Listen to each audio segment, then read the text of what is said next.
the U.S. government says Alex is no longer eligible to adjust because of Carly or for any other reason, unless he leaves the country and accrues at least 10 years time outside of the country, and then goes through another application process with all sorts of which could take years. Yeah. It's just like, I don't understand why they can't, give him the option to stay, because, all they're doing is taking a perfectly good household and ripping it apart. This is St. Louis on the Air. I'm Sarah Fensky. Carly Garcia's husband, Alex, had been living in Poplar Bluff, Missouri when he moved to St. Louis 3 years ago. He was a married man, a father of 5. His wife and his kids are all American citizens, but he is not, and immigration authorities told him to report to be deported. Well, instead, he came to St. Louis, and he sought sanctuary in Christ Church United Church of Christ in Maplewood. He's been living there ever since. And joining me to talk about it is his wife, and that is Carly Garcia. Carly, welcome to the show. Hi, thanks for having me. And we're also joined today by Sarah John. She's the executive director of the St. Louis Interfaith Committee on Latin America. Sarah John, welcome. Hi, thanks so much for having me. Sarah, can you give us the short version of a very complicated legal saga? What got Alex Garcia to the point of ICE seeking his deportation 3 years ago? Yeah, so thank you. That's as you said, a complicated question, but I think the simple answer is that Alex, like millions of others, has entered this country more than one time, or in their initial attempts, right? Like crossed the border, got deported, came back, removed. It is seldom, in my experience, sort of like a one and done sort of situation, which could take us down to a longer conversation about how we have constructed border policy and laws since the early 90s and arguably before that. But so Alex came to this country almost 20 years ago, and shortly thereafter, I think, met Carly and fell in love, and they were going about their life. And after they got married, they did, they followed all the right steps. They were doing everything the right way. They found an attorney. They were trying to figure out what paperwork they needed to file so that Carly could adjust Alex's status, since Carly's a U.S. citizen. And so then they had an unfortunate conversation with Nicole Cortez, who is their attorney, is also the co-founder of the MICA project, the Migrant and Immigrant Community Action Project. And she kind of said, look, Alex is in a situation where, like millions of others, where he has what's called the permanent bar, right? So based on U.S. law, because he has been removed and re-entered, the short answer is the U.S. government says, well, Alex is no longer eligible to adjust because of Carly or for any other reason, unless he leaves the country and accrues at least 10 years time outside of the country, and then goes through another application process with all sorts of which could take years. Yeah. Okay. Yeah. And I think it's also helpful, Sarah, to mention or to think about what going back to Honduras looks like. And we've spent some time last week looking at what has happened in Honduras in the last 20 years. And I'm sure some of your listeners are much greater experts on Honduras than I am. But there has been a coup d'etat. There has been a repressive, aggressive, violent dictatorship. And going back to that country, in the place that Alex grew up and the way his family, some of his family still live there, doesn't seem to be a viable option for him, or certainly not for their 5 children. So, Carly, it all feels very hopeless, but claiming sanctuary, what Alex did, this is such a bold move. Do you remember when you first heard about the option where he would claim sanctuary and basically take up residence inside a church? Well, when I first heard about it, I was very unsure of it because, to me, it was a huge move that I was scared of. I was going to be depending on people, strangers that I've never met to help keep my husband safe. So sanctuary was in the beginning not an option for me. And then I got to thinking, what is the option? The only other option other than sanctuary was for him to leave the country. And to be gone And for for him 10 years, not just that he'd have yeah. to leave. I mean, that's a Well, I mean, long time. 10 years isn't even guaranteed. I mean, there's not even a guarantee that he would be able to come back, rather it be, he survived going back to Honduras, or rather our government allow him to come back in the 10 years. So it's not even a guarantee if he was to leave the country that he would be able to come back to us. And having 5 children, I mean, that's not, we can't do that. We can't afford to travel back and forth to Honduras. Travel expenses would be outrageous. And I mean, he's a perfectly good husband, a perfectly good father, hardworking man.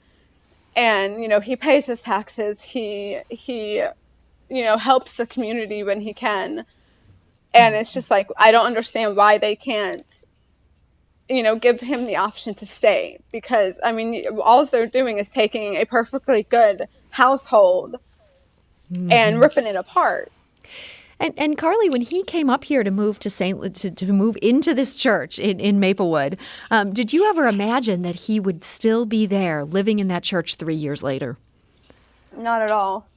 Yeah. I did not think it was going to take this long. You were hoping that there would be a lifeline. Yes.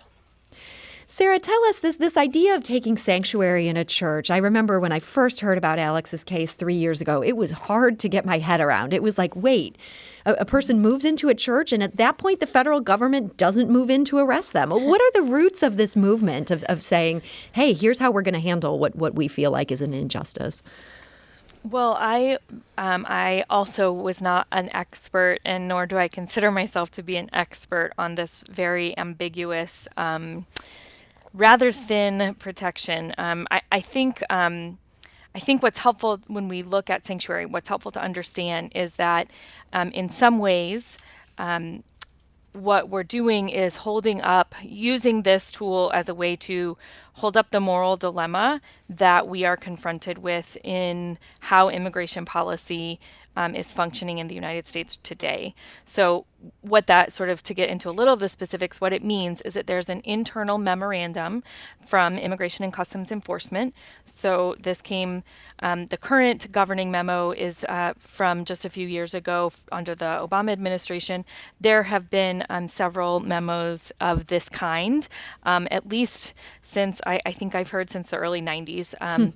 But basically the memo says to immigration agents, you should try not to conduct enforcement activity in sensitive locations.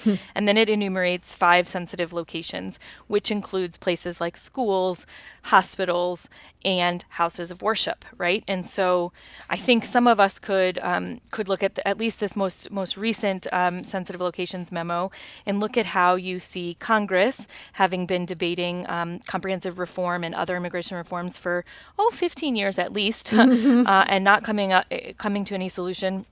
And looking at the executive branch being able to say, okay, well, what do we do to sort of stand in the middle, right? Where yes, it needs to be from Congress. What's our responsibility in the meantime?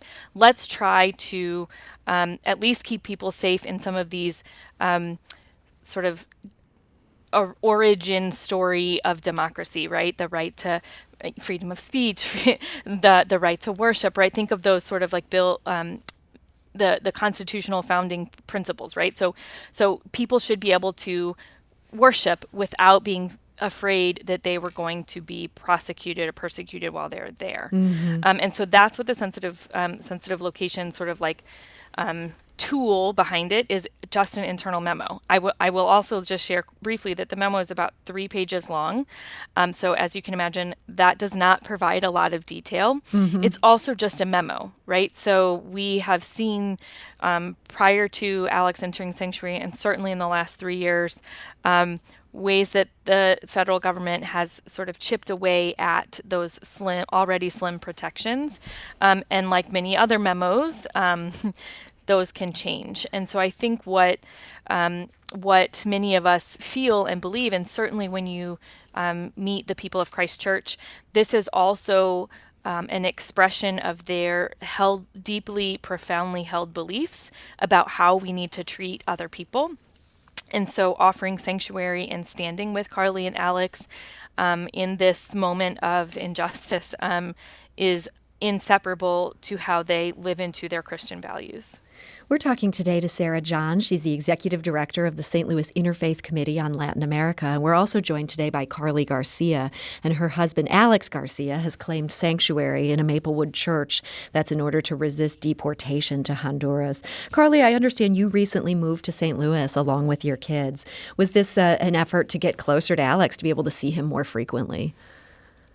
Yeah, me and three of our children moved to St. Louis. Two of our children are still in Poplar Bluff, living with their mother.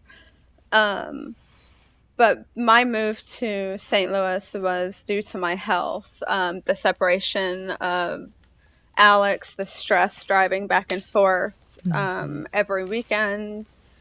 That's 3 hours one way. Does it add a different kind of stress to be so far from home and be with people that you didn't know well prior to this whole situation? It is. All of it has definitely taken a toll on me and my health. The stress has been really hard, mostly because, I've never left Poplar Bluff. So leaving everything I've ever known to come here to St. Louis was really hard. Very welcoming. St. Louis has been good to me and our family. I have very, very huge thanks to the St. Louis community and the support that they have shown for our family. But it has been very hard for me. But we did move up here to try to help eliminate some of that stress. But either way, it's still stressful because we're still not together. We've always been a blended family. It's not the wife does this and the husband only does this. We're a partnership. We're equal. Everything I do, he does, and vice versa. And that's how we raise our kids. And right now, it's been like just a single parent household, and it's been really hard and it's been really stressful. And I've been trying to find ways to juggle, being a single mom and trying to find time to work and now homeschool my kids due to the pandemic. My kids can't go to school. So I'm homeschooling a first grader, a second grader, and tutoring a ninth grader. Yeah, and, that's a lot. I'm doing all of this on my own, and it would be a lot easier if we could have Alex home and helping me, and just not even having the fear of what's going to happen next from one moment to the next. It's been very stressful. My doctors have been telling me, you need to eliminate stress. You need to try to take it from somewhere, and I've taken it from about every area I can without just not being able to do anything, and it's really hard. This is such a hard case, and it's so hard for your family to be separated in the way that it is. And Sarah, I know you had a week of action in this case. That was all last week. What were you hoping to accomplish with those actions? Yeah, so I think there's a couple goals that we tried to accomplish in the week of action. I think the first is really just to honor the sacrifice, the very public sacrifice that Alex and his family have made in order to fight for what's right. And so I think being able to just surround them with affirmation and love and comfort and support at a time that none of us thought we would arrive to, right? 3 years is, and now over 1,100 days, right? That's far too long. I think that the sort of second component of the week of action is to sort of bring people into the, dare I say, campaign side of things, right? Alex taking sanctuary sort of was not the campaign. That's a tool so that we can fight for justice, which looks like Carly and Alex having the power and capacity to make decisions for their own family and live the kind of life that they they want to live, right? Not being told who they can love and how that love needs to look like.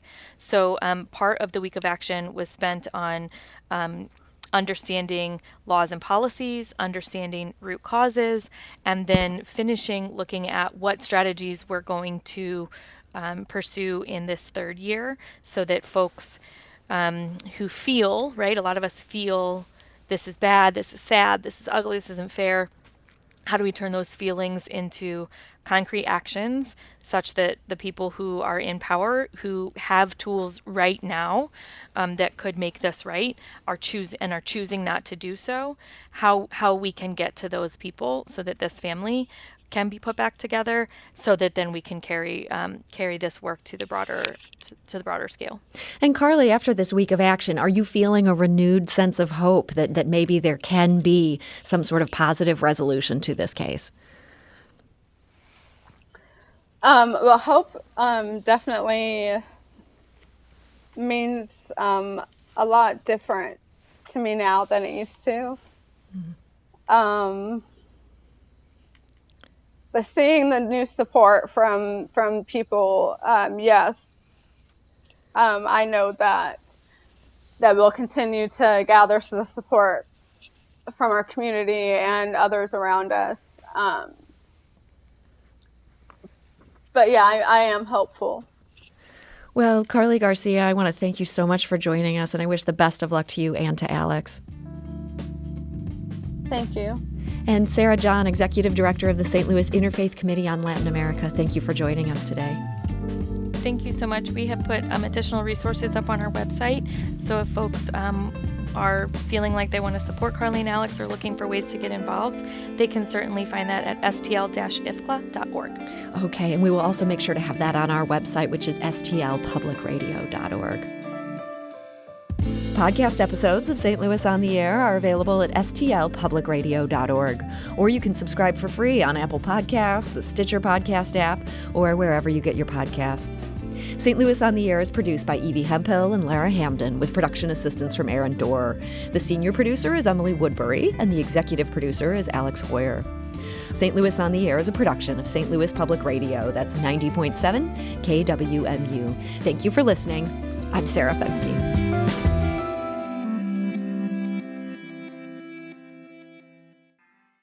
Support comes from the Missouri Forest Products Association, saluting Earth Day on April 22nd with an ongoing commitment to help offset carbon emissions with sustainable harvesting of Missouri forests. Details at choosewood.com.